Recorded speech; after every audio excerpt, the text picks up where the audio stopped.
दोस्तों नमस्कार। आज हम बात करेंगे कटनी जिले के रीठी मुख्यालय के बस स्टैंड के बारे में, जो आसपास के ग्रामीण क्षेत्रों के लिए प्रमुख परिवहन केंद्र है।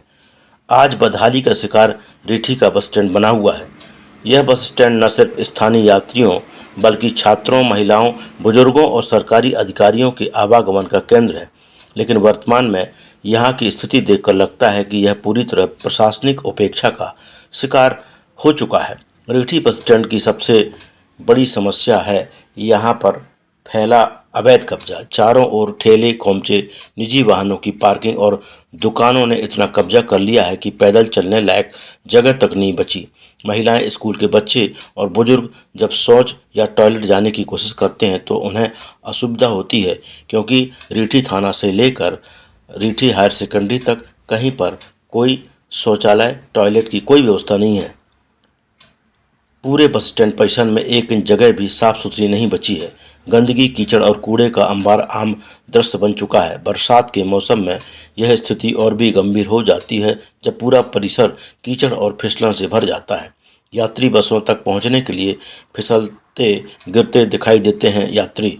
रीठी बस स्टैंड की हालत देखकर सवाल उठता है कि आखिर ये सभी प्रमुख अधिकारी रीठी मुख्यालय में न रहकर बाहर से आना जाना करते हैं, इसलिए उन्हें रीठी की समस्याओं से कोई लेना देना नहीं है।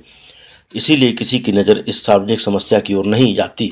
क्या यह लापरवाही नहीं बल्कि प्रशासनिक अपराध नहीं बनता? बस स्टैंड की अराजकता यही नहीं रुकती। पर्याप्त पार्किंग न होने की वजह से बसों को रोड पर ही खड़ा किया जाता है, जिससे रोज सड़क पर भारी ट्रैफिक जाम लग जाता है। राहगीरों को घंटों तक परेशानी होती है। डांग तिराहा, रीठी बस स्टैंड पर जगह और नीम के नीचे जगह जगह बस को कहीं पर भी रोक दिया जाता है। ऐसे में स्कूल बसें, एम्बुलेंस या अन्य जरूरी वाहन तक फंसे रहते हैं। यदि ऐसी स्थिति में कोई दुर्घटना घट जाती है तो उसका जिम्मेवार कौन होगा? बस स्टैंड परिसर में शराब की दुकान भी संचालित की जा रही है, जो रीठी की सामाजिक संरचना और सार्वजनिक सुरक्षा पर बड़ा प्रश्न चिन्ह है। सुबह 7 बजे से लेकर रात 12 बजे तक शराबियों की भीड़ यहाँ बनी रहती है। छात्राओं, महिलाओं और यात्रियों के लिए यहाँ से गुजरना एक साहसिक काम बन गया है। असली टिप्पणियाँ, छींटाकशी और असुरक्षा का माहौल हर वक्त बना रहता है। प्रश्न यह उठता है कि जब पूरे क्षेत्र में गांव-गांव शराब बिक रही है, तो फिर रीठी जैसे मुख्यालय में 2-2 शराब दुकानें क्यों खोली गई हैं? क्या यह जन सुरक्षा और नैतिक मूल्यों के खिलाफ नहीं है? रीठी की आम जनता इस अव्यवस्था और अराजकता से परेशान होकर अब अपना विरोध दर्ज कराने के लिए एकजुट हो रही है। लोगों का कहना है कि यदि जल्द से जल्द इस पर कार्रवाई नहीं की गई तो ये धरना प्रदर्शन का रास्ता अपनाने पर मजबूर होंगे।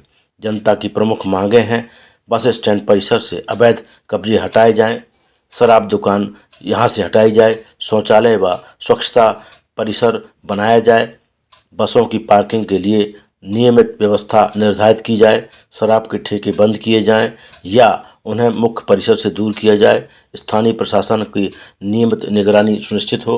रीठी बस स्टैंड, जो इस क्षेत्र के लिए विकास और संचार का माध्यम होना चाहिए, वह आज गंदगी, अनैतिकता और अव्यवस्था का प्रतीक बन गया है। वह केवल एक स्थान की समस्या नहीं बल्कि यह प्रशासन की निष्क्रियता का ज्वलंत उदाहरण है। बस स्टैंड पर मांस, मछली दिन भर बनते रहते हैं। ऐसी दुर्गंध आती है, यहाँ से निकलना बड़ा मुश्किल लगता है। अब ज़रूरत है कि जिम्मेदार अधिकारी इस विषय की गंभीरता से लें और शीघ्र कार्रवाई करें, ताकि जनता को राहत मिल सके और रीठी का यह बस स्टैंड पुनः अपनी गरिमा प्राप्त कर सके। रीठी से अखिलेश उपाध्याय की रिपोर्ट।